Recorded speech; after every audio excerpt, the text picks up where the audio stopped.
नमस्कार दोस्तों। एक बार फिर आपके सामने हाजिर हूँ एक नए विषय के साथ।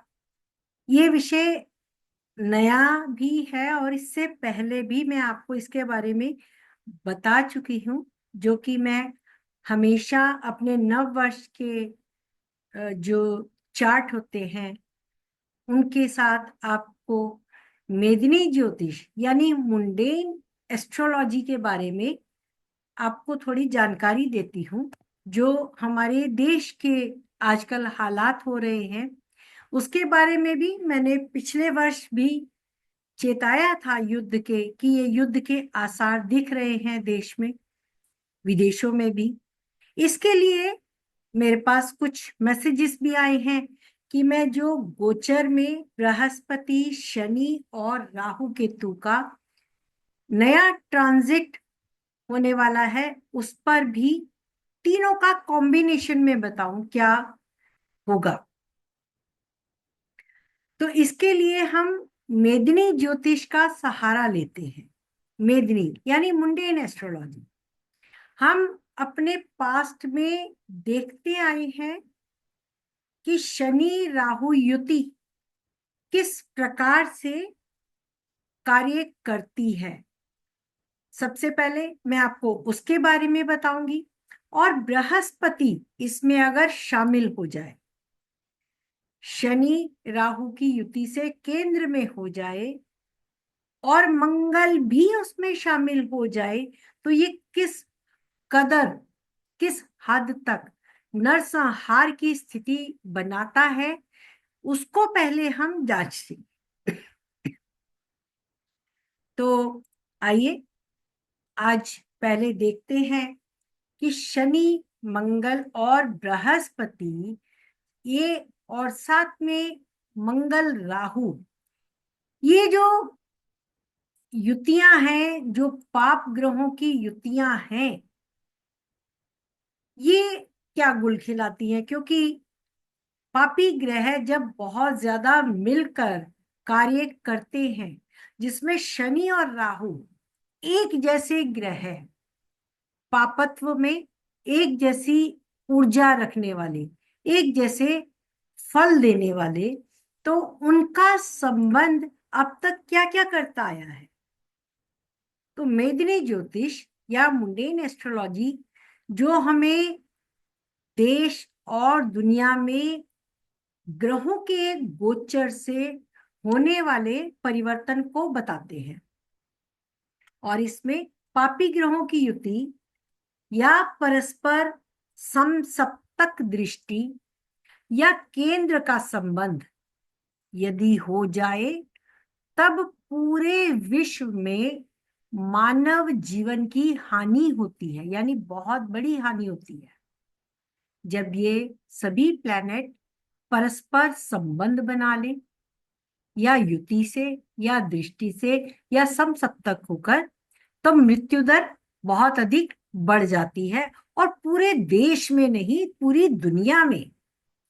और यदि बृहस्पति इसमें त्रिक या त्रिषडाया स्वामी होकर जुड़ जाए तो हानि अधिक होती है। जैसे हमारे देश की जो कुंडली है वो वृषभ लगन की है, और वृषभ लगन के लिए बृहस्पति त्रिषडाया भाव के स्वामी हो जाने से वो अधिक हानि करते हैं। हमारे देश के लिए बृहस्पति एक पापी ग्रह के समान अपना रोल प्ले करते हैं, और पापी ग्रह शनि मंगल राहु का संबंध केंद्र में हो या युति में हो तो भी हानि अधिक होती है। मंगल शनि केंद्र संबंध रखकर फोर्टन एक्सिस पर होकर एक दूसरे पर दृष्टि रखते हैं, जो कि एक जैसी युति के समान ही होती है। और ये दृष्टि मार काट, अग्नि शस्त्र और मृत्यु दर को बढ़ाने वाली है, क्योंकि मंगल एनर्जी है और शनि पापी ऊर्जा है। मंगल अस्त्र का कारक है, अस्त्र उठाता है। इसके बारे में मैं पहले अपने वीडियोस में कैसे बता चुकी हूं। जब विश्व में पानी के थ्रू मैंने बोला था कि एक मिसाइल से अमेरिका का हमला हो सकता है, तो वो भी हुआ। वो भी हमला हुआ। तो शनि राहु दो ऐसे दुष्ट ग्रहों की युति जो विनाशकारी ऊर्जा की युति है। राहु उस ऊर्जा की वृद्धि का कारक है, राहु बढ़ोतरी का कारक है, और शनि देरी से अपने कार्य को आरंभ करके देरी से ही खत्म करता है। राहु वृद्धि दे देता है और शनि उसे देर तक उसका असर देता है। यानी जो भी अशुभ घटनाएं होती हैं उसका असर आपको सालों साल जिंदगी भर याद रखने वाला ऐसी घटना दुर्घटना में बदल जाती है। और शनि तब तक उस कार्य को नहीं समेटता जब तक वो कार्य जड़ से नष्ट नहीं हो जाता। यहां राहु को मुस्लिम या विदेशी ग्रह भी माना गया है। यानी एक विदेशी ग्रह एक कर्मकारी पापी ग्रह शनि के साथ युति में आ जाए तो वो विनाशकारी परिणाम देता है, और वो पहले भी देता आया है। भारत का इतिहास भी इसको अनेक बार झेल चुका है। अनेक बार दुखद घटनाओं से, इनकी युति के कारण जो विनाशकारी परिणाम है, उन्हें हमारा देश 118वीं 117वीं ईस्वी से भुगतता आया है, जहां निर्मम हत्याएं, बलात्कार, सैकड़ों सुंदर स्त्रियों और पुरुषों को दासत्व की दास्तां झेलनी पड़ी। हमारा देश जो सोने की चिड़िया कहलाता था, वह इन विदेशी और मुस्लिम देशों द्वारा लूटा गया राहु के कारण। राहु मुस्लिम भी है, विदेशी भी है। जब जब ये युति में आया है और इनमें मकर राशि पर शनि की दृष्टि और मंगल और राहु से केंद्र की स्थिति का संबंध, ये तो और अत्यंत महत्वपूर्ण हो जाता है, क्योंकि शनि मकर की जो उसकी कर्म की राशि है वहां बैठकर जब ये युति राहु से करता है, मंगल यहाँ उच्च का हो जाता है, और अगर केंद्र में होकर संबंध बनाता है तब ये बहुत अधिक नरसंहार देता है। भारत के लिए 1018 या 1019 के अंतराल में महमूद गजनी ने भारत पर आक्रमण किया और नरसंहार, लूट खसोट, जोर जबरदस्ती से मुस्लिम धर्म में परिवर्तित करने के लिए, शामिल होने के लिए ऐसी ऐसी यातनाएं दी गई कि व्यक्ति सहन ना कर पाए। बहुत ही हिंसात्मक तरीके से इनको यातनाएं दी गई। मंदिरों से करोड़ों दिनार मूल्य की सोने की मूर्तियां, जिनमें कहते हैं वृंदावन में एक पवित्र धरती पर भी कान्हा जी की आंखों में सुंदर हीरे जड़े थे, वो तक उन्होंने लूट लिए, और मूर्तियां तो सोने की थी। तभी तो हमारा देश सोने की चिड़िया कहलाता था। 1018 में शनि मकर में थे और राहु केतु एक्सिस में, जो केंद्र में राहु के शनि और राहु केंद्र में थे, और बृहस्पति सिंह राशि में थे। 1192 ईस्वी में मोहम्मद गौरी ने पृथ्वीराज चौहान को पराजित किया। शनि राहु युति धनु राशि में थी, बृहस्पति केंद्र में थे, और यहां कन्या राशि पर बृहस्पति और शनि की दृष्टि केंद्र भाव से थी। कन्या राशि जब भी पीड़ित होती है, धनु राशि जब भी पीड़ित होती है, धनु राशि अक्सर देखा है जब भी शनि राहु की युति होती है बहुत अधिक मृत्यु दर आती है। 1398 ईस्वी में तैमूर ने भारत पर आक्रमण किया। उस समय शनि राहु युति वृश्चिक और वृषभ में थी। तब हमारा देश आजाद नहीं हुआ था, और बृहस्पति उच्च राशि से शनि को दृष्ट कर रहे थे। आप देखें, वृश्चिक राशि में शनि राहु की युति, सामने शुक्र भी स्वराशि का पीड़ित, मंगल से शनि पर दृष्टि, बृहस्पति की शनि पर दृष्टि और उच्च के बृहस्पति की दृष्टि। मंगल गुरु केंद्र में थे और शनि पर मंगल और गुरु की दृष्टि थी। ये बृहस्पति उच्च के होकर भी शनि के पापत्व को कम नहीं कर पाए। अब आज के युग में उसके बाद भी बहुत सी ऐसी घटनाएं हुई हैं शनि राहु के, बहुत बार युति आई है। हिरोशिमा में परमाणु बम पहली बार 26 जुलाई 1945 में गिराया गया था, शनि राहु युति मिथुन में। उस समय शनि राहु युति मिथुन राशि में थी और दूसरी बार जापान के शहर नागासाकी में दूसरी बार परमाणु हमला हुआ, उस समय भी शनि राहु मिथुन की युति में थे। सॉरी, मैंने यह गलत चार्ट लगा दिया है शायद। तो ये युति जब मिथुन में शनि राहु की थी, द्विस्वभाव राशि में शनि राहु की युति, उस समय भी जापान के शहर नागासाकी में परमाणु बम का हमला हुआ और अनेक लोग मारे गए। अप्रैल 1979 में शनि राहु युति से ईरान ने अपने को इस्लामिक स्वतंत्र राष्ट्र घोषित किया। गणतंत्र दिवस 4 अप्रैल 1979 को पाकिस्तान में जुल्फिकार अली भुट्टो को फांसी पर लटका दिया गया।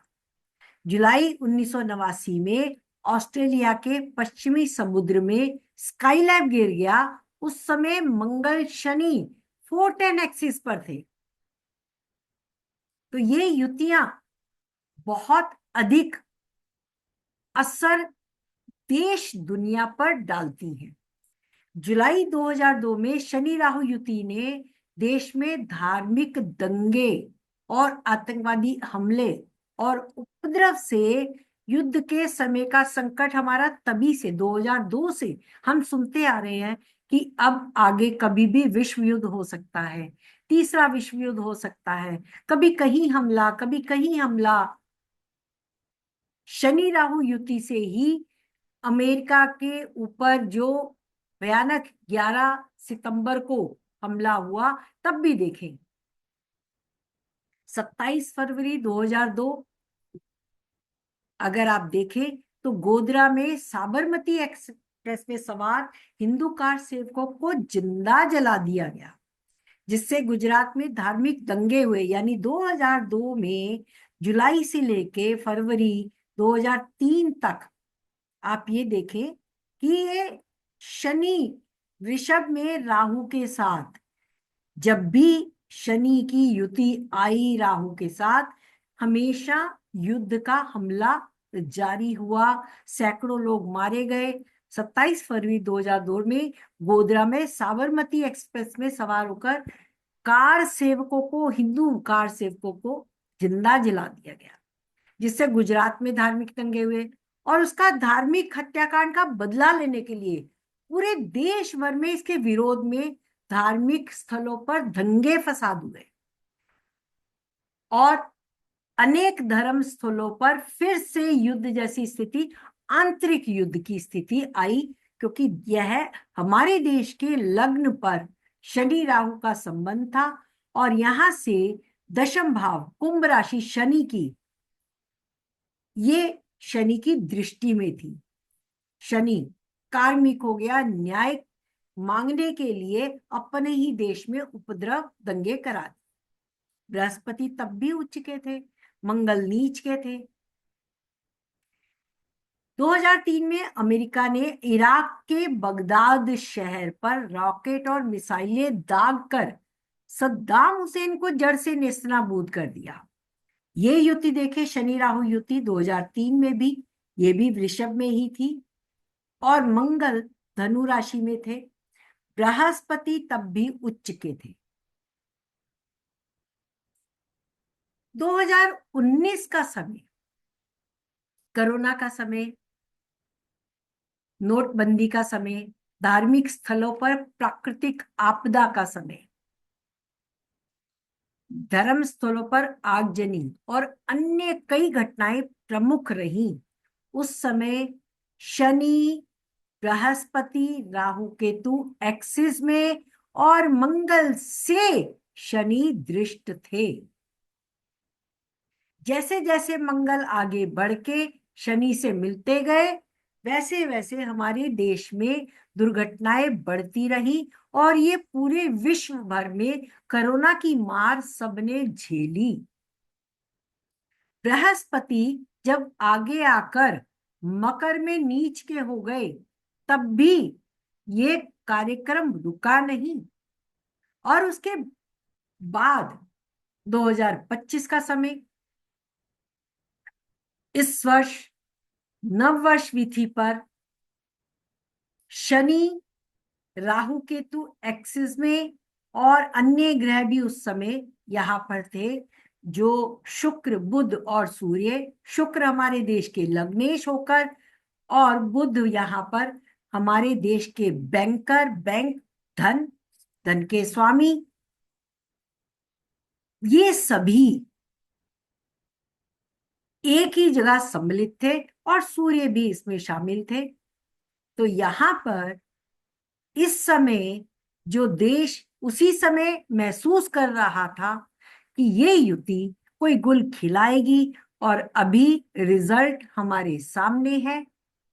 पहले जम्मू कश्मीर में पहलगाम में हमला हुआ और उसके बाद हमारी जय हिंद की सेना ने दुश्मनों को पूर्ण जवाब दिया है।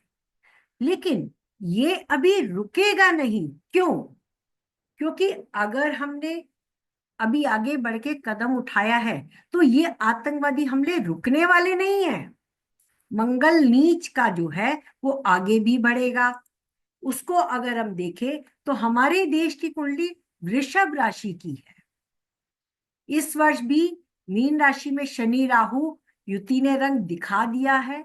मीन राशि एकादश भाव की है और बहुत जल्द मिथुन राशि से बृहस्पति भी यहां पर अष्टम भाव से जुड़ जाएंगे। शनि यहां से दशम दृष्टि डालेंगे। अष्टम भाव धनु राशि जब एक्टिवेट हो जाएगी तब ये हमला तेज होगा, यानी शनि और बृहस्पति केंद्र में आ जाएंगे।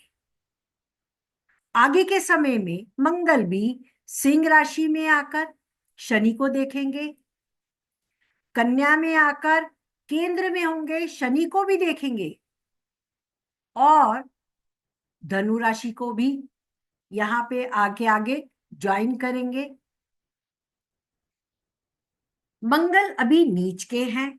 नीच के होकर जब राहु कुंभ में आएंगे तो उसको देखेंगे। स्वयं जब सिंह में आएंगे, राहु केतु एक्सिस में होकर शनि को देखेंगे।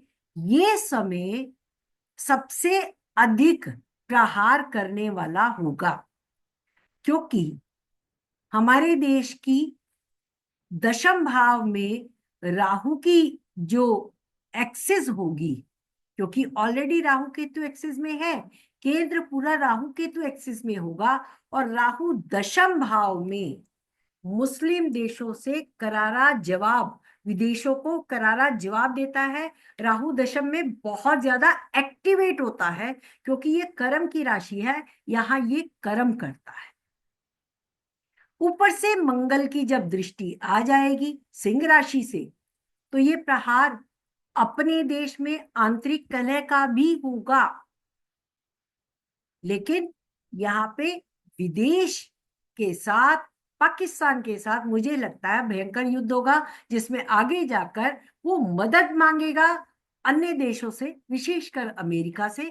तो जब आगे जाएगा दिसंबर 2025, जिसमें बृहस्पति कर्क में भी जाकर त्रिकोण में आ जाएगा शनि के, मंगल धनु में आकर शनि को देखेगा केंद्र में, मिथुन से शनि और बृहस्पति केंद्र में।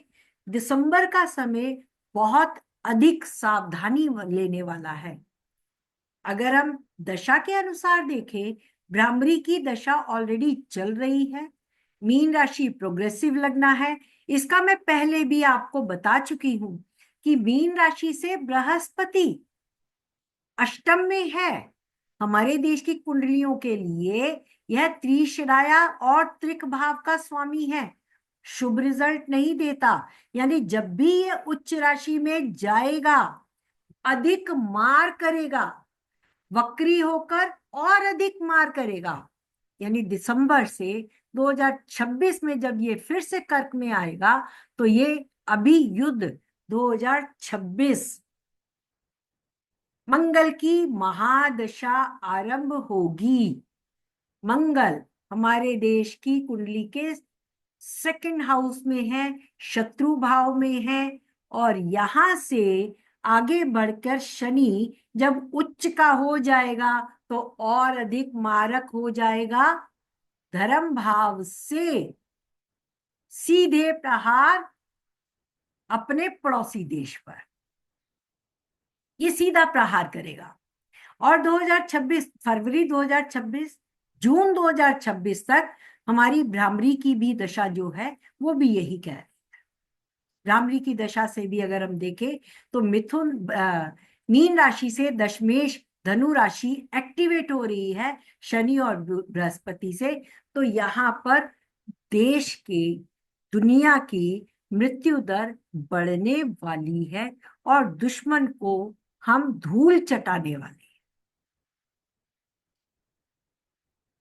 शनि वक्री होकर जब राहु से संबंध बनाएगा तब भी यह युति 25 और 26 तक यह युद्ध आंतरिक कलह, बाहरी कलह, धार्मिक स्थान पर धार्मिक झगड़े और धर्म को लेके ये बहुत ज्यादा आगे परेशानी होने वाली है। और देश हमारा इसके लिए तैयार रहे। बहुत पहले पिछले वर्ष की मैदिनी ज्योतिष में भी, इस वर्ष की मुंडेन की एस्ट्रोलॉजी में भी मैंने इस बात के लिए चेताया था। अभी आप सब लोगों की रिक्वेस्ट पर ये तीनों युतियों के कारण होने वाले युद्ध की मैं एक बार फिर से व्याख्या कर रही हूँ। आशा करती हूँ आपको ये वीडियो पसंद आएगा। हम अपने देश के लिए अगर कुछ कर सके तो इसके लिए हमें प्रार्थना करनी चाहिए, शांति रखने के लिए शांति हवन यज्ञ करने चाहिए। ये मैं हर बार कहती हूं और आप लोगों से अभी भी विनम्र निवेदन है कि शांति का मूल्य किसी भी अंक में नहीं नापा जा सकता। अपने देश के लिए, अपने घर की शांति के लिए हमें हवन यज्ञ करना अवश्य चाहिए। शांति पाठ भी करें। तो जय हिंद, जय भारत माता की। आप सभी मित्रों को भारत माता की जय करते हुए आज का मैं वीडियो समाप्त करती हूँ। आशा करती हूँ आपको ये वीडियो पसंद आएगा। कृपया इसे लाइक करें, सब्सक्राइब करें और शेयर करें। बहुत जल्द मिलते हैं अगले वीडियो के साथ। Thank you so much.